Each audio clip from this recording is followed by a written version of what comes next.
warahmatullahi wabarakatuh. Waalaikumsalam warahmatullahi wabarakatuh. Good morning, everyone. So we have still some book review for my group. So now let's introduce myself first. My name is Indah Delia Pandi, or you can call me Indah. So I'm a moderator for my friends, is Zhafran. So I just want to continue the session to the moderator. Our friend is Handa. Okay, thank you. Good morning, everyone. My name is Sarah Potonada, and I will be moderating today's book review presentation. Our presenter today is Zhafran, and we will deliver a short review of the Old Man and the Sea. Without further delay, I invite our presenter to begin the presentation. Right. Thank you for my moderator and my master of ceremony for having me this place here. And for the audiences, like being said earlier, today the book that I'm going to introduce to you is The Old Man and the Sea.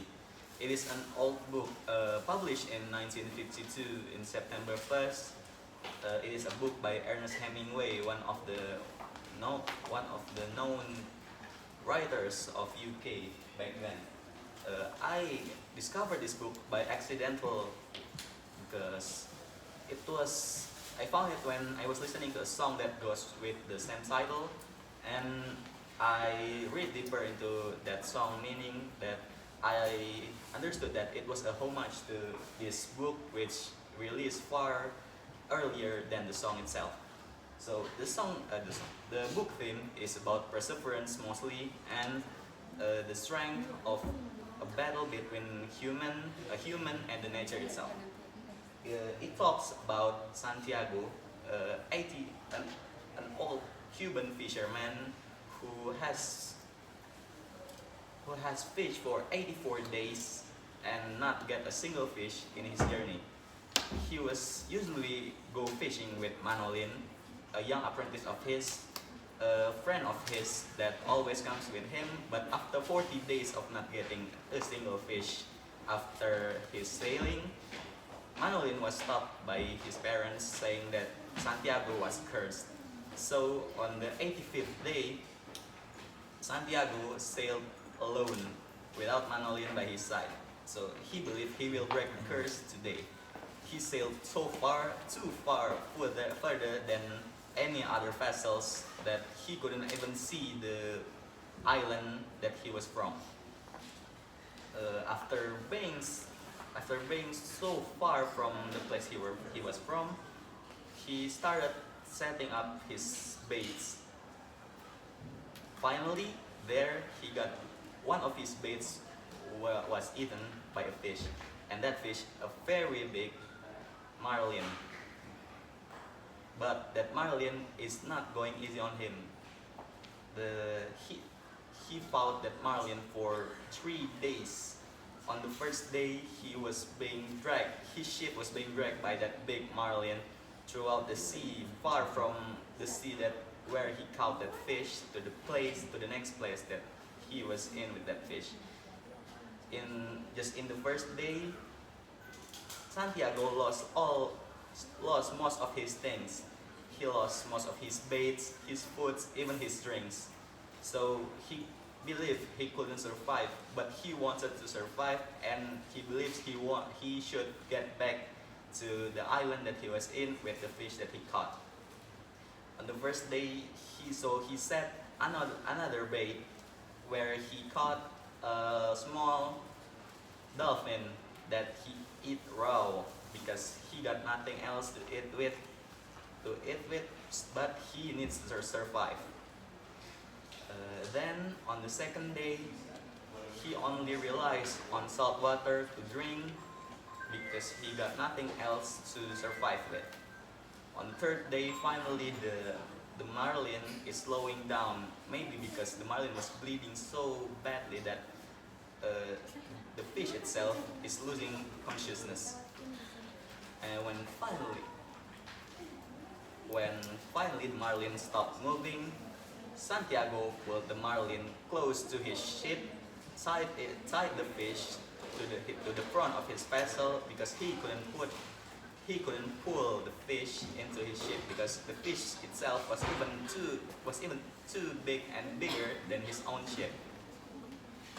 Then he, with only the little strength he left and so much wounds in his hands, his shoulders, and even his face because the strings that were connected to his ship, Santiago tried to get back to his island, to his home. But the journey way home, it wasn't so easy because the marlin was bleeding.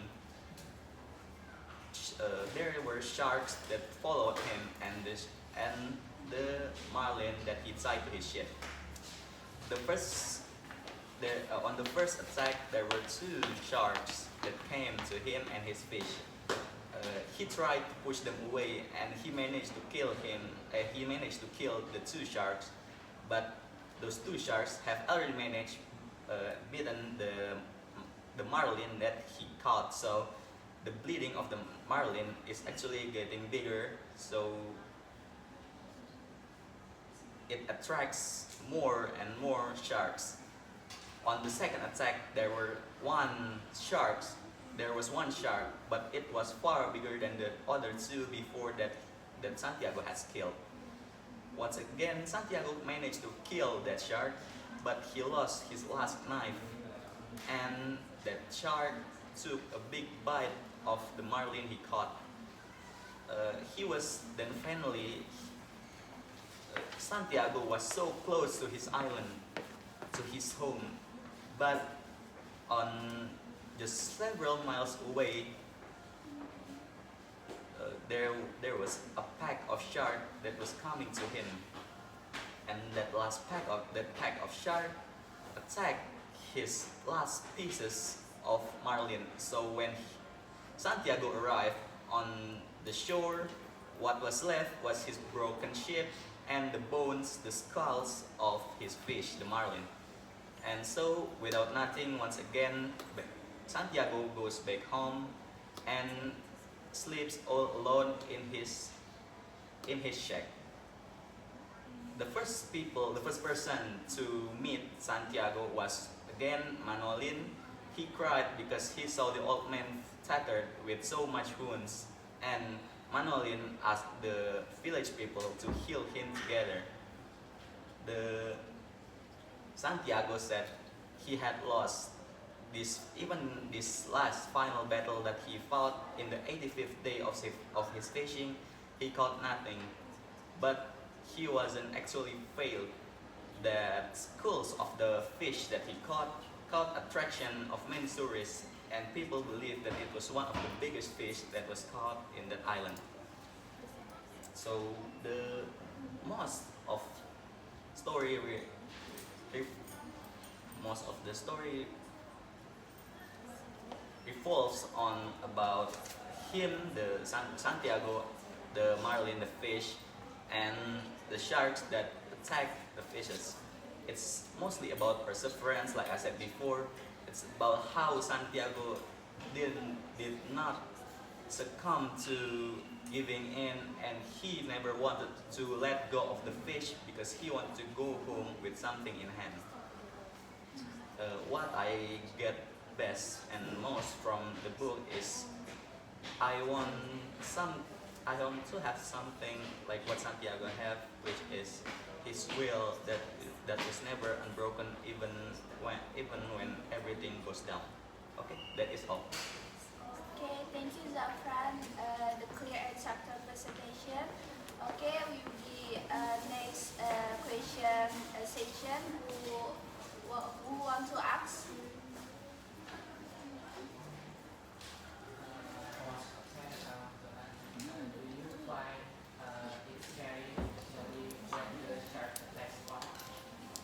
Actually, yes, it's quite, because in the book itself, the attack of the shark was mentioned so bluntly, like which part of the marlin that was bitten by the shark and how many blood that was spilled from the marlin to the sea and attracts more sharks. So it's quite gore, I think. Yes. Who else wants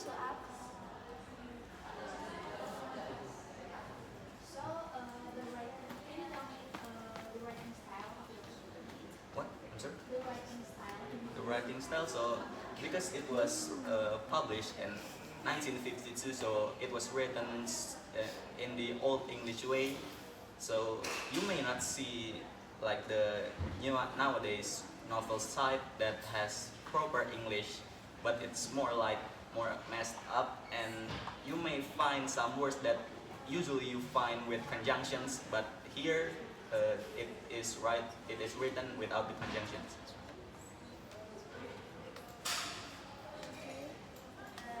That's all. Thank you to our presenter and master ceremony. So, thank you for your nice attention, everyone. So, in the master of ceremony. I'm close this session. So, have a nice day.